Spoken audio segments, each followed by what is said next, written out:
So excited to be bringing you guys another lesson. Today we are going to be talking about a man named Gideon and how he was able to put on the armor of godliness, which is very appropriate, especially now that we're in this series that is talking about the different pieces of armor that the Lord gives us and how we can use them in our daily lives to combat and pray against the things that may come against us. But before we dive into our lesson today, I have a question for you.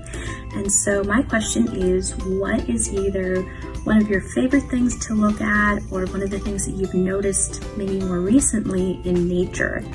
I know now that we've been home, we have a little bit more time to rest, or maybe you're noticing things outside or around you that maybe you didn't before because you were so busy. I feel like I've gotten a chance to kind of step back, even being in school, and be able to kind of just look out at nature, see what God has created, and just marvel in how big He is and how powerful He is even through His creation. One of my favorite things to look at is actually going to be coming up soon in the next couple of months when we transition into fall, or maybe you guys know it as autumn.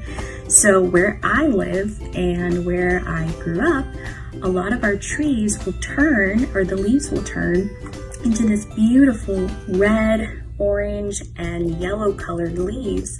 And it's just so beautiful to see and to walk through or even drive by.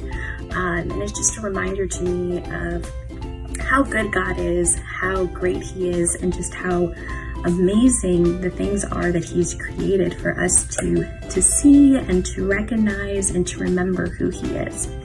So, with that being said, let's dig into our lesson today. So today we're going to be talking about a man named Gideon.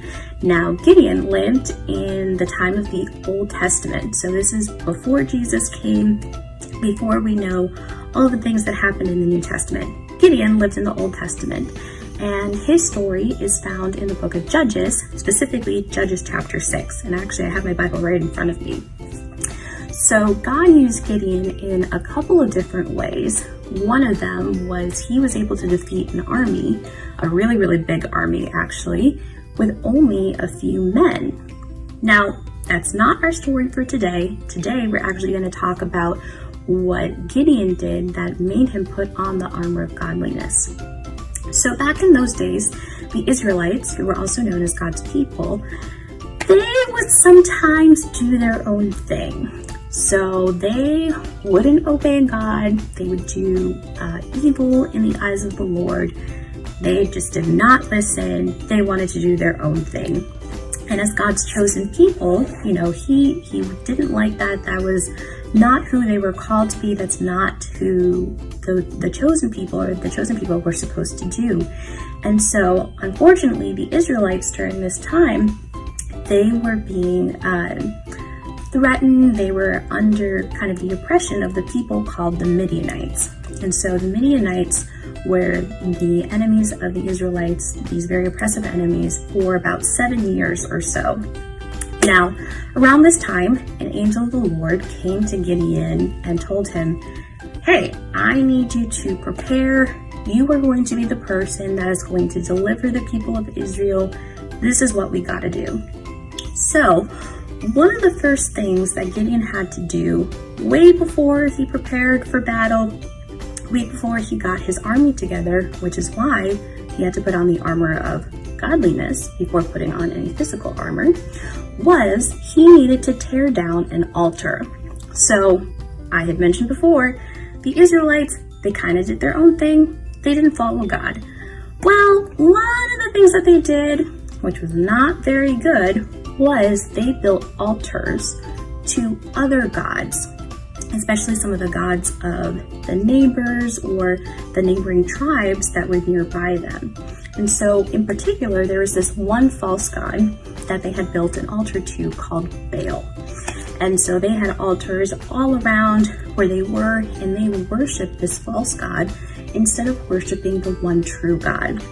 So basically the Lord said, "Nope, this is not going to work. my people need to worship me because I am the one true God.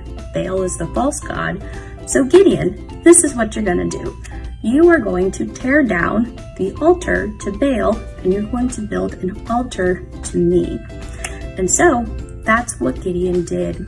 Now, you have to remember too, a lot of Gideon's family, his friends, his neighbors, people that were there, they were worshiping this false god too. So of course, they probably were talking to him like, no, you can't do that, or why would you do this? This doesn't make sense. But Gideon knew the instructions that he had received from the Lord.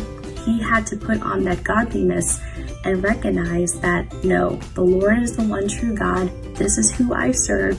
This is who I obey, and I'm going to listen to his word. So you know what? He tore down the altar, and then he built a new one that was going to be consecrated and given to the Lord. So one of the lessons to take away from here is that Gideon, he followed through, he obeyed the Lord, but in doing so, he put on this armor of godliness, of protection, so that he could push aside the thoughts of his friends and his family and only follow what the Lord had told him. And that's a very important thing for us to do, you know? Sometimes we get distracted by the noise and everything around us, but we want to be sensitive and be willing to listen to the voice of God and be able to obey his voice whenever he calls us. And that could be through prayer, through reading his word. So reading the Bible, if you have one, I encourage you to dig into it.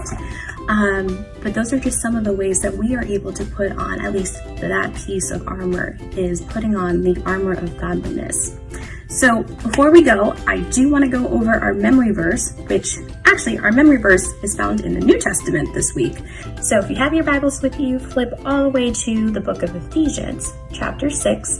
That's where we're going to find our memory verse. So specifically chapter 6, verse 14.